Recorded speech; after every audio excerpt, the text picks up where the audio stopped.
So, when assessing whether or not an individual has breached human rights, policies around freedom of speech in your organization, this can be determined by whether or not they have said something or done an act that impedes on the rights of others.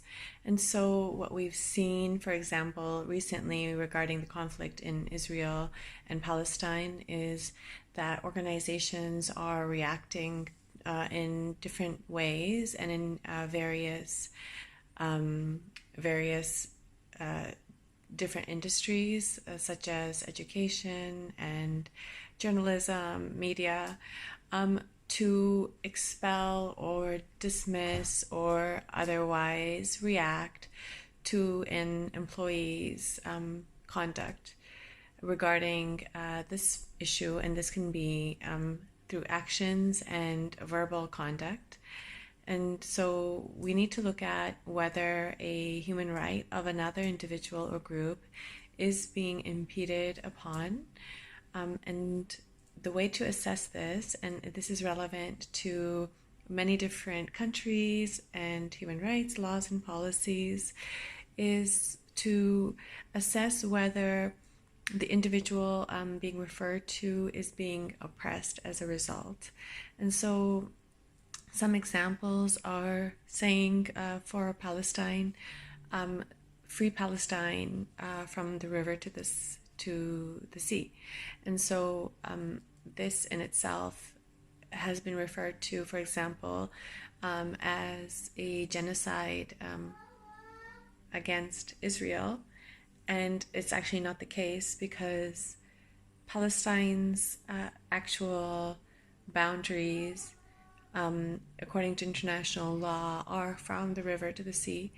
And so this in itself would not constitute a breach of policy, and this can be seen in some instances in Canada that have occurred, that were a topic of contention and discussion. On the other hand, a statement such as calling directly for the genocide of Jews would in fact constitute as a call for genocide against Jews, and then that would of course be contrary to the human rights of them and not be included in the right of freedom of expression. And why is it important for companies and policies to be reflective of the freedom of expression and human rights?